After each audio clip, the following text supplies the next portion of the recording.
Shalom, selamat pagi Bapak Ibu Saudara-saudari yang terkasih di dalam Tuhan.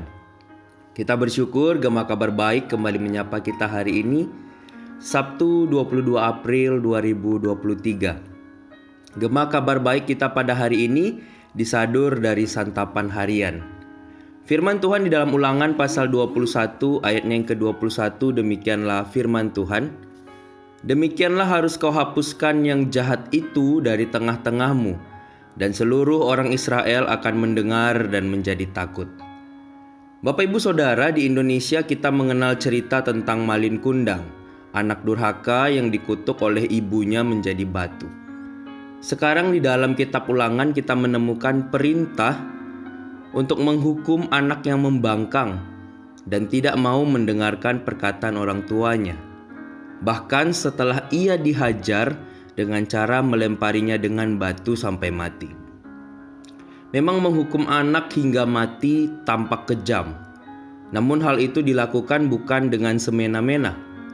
Hukuman ini baru boleh dijatuhkan ketika anak itu sudah membangkang berkali-kali, tidak mau menerima teguran apapun, dan telah dibawa kepada para tua-tua kota. Maka aturan ini dibuat bukan untuk mendukung pembunuhan atas nama hukuman dan disiplin, melainkan untuk menjaga supaya orang tua tidak berbuat sesuka hati terhadap anak-anak mereka. Tak hanya orang tua terhadap anak, ada juga aturan bagi seluruh umat terhadap orang yang dihukum mati. Tuhan memerintahkan bahwa orang yang dihukum mati harus segera diturunkan. Ia tidak boleh dibiarkan tergantung terus-menerus sehingga menjadi bahan olok-olok.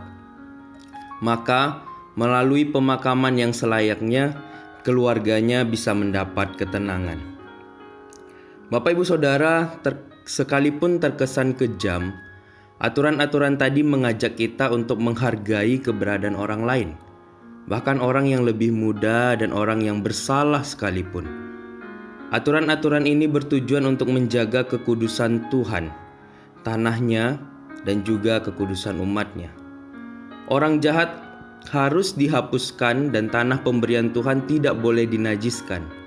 Namun pada saat yang sama, sesama manusia harus dihargai dan keadilan tidak boleh dilupakan. Bapak Ibu Saudara, mari juga setiap kita menjaga perilaku kita supaya kita selalu menghargai orang lain, baik yang usianya lebih tua atau muda, yang status sosialnya lebih tinggi atau rendah, maupun yang dikenal sebagai orang baik atau jahat. Dengan demikian kita tetap menjaga diri kita kudus di hadapan Tuhan. Sebagaimana Tuhan menyediakan kasih dan keadilannya bagi setiap orang, demikian juga kita terus bisa menerapkan kasih dan keadilan kepada sesama kita.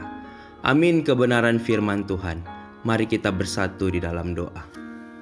Kami bersyukur Tuhan untuk hari yang baru yang Tuhan berikan kepada setiap kami.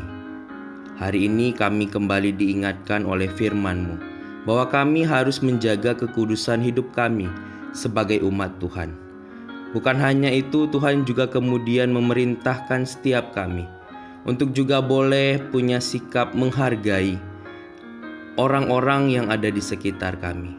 Bantu kami Tuhan, supaya kami boleh sungguh-sungguh menjadi garam dan terang.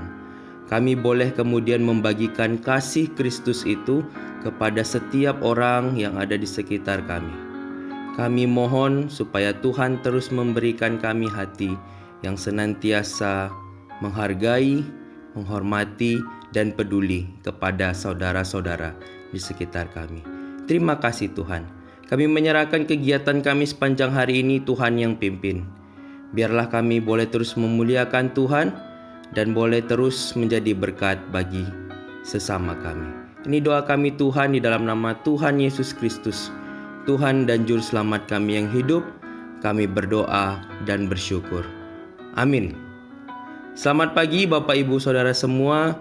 Selamat beraktivitas, tetap jaga kesehatan, selamat menjadi berkat.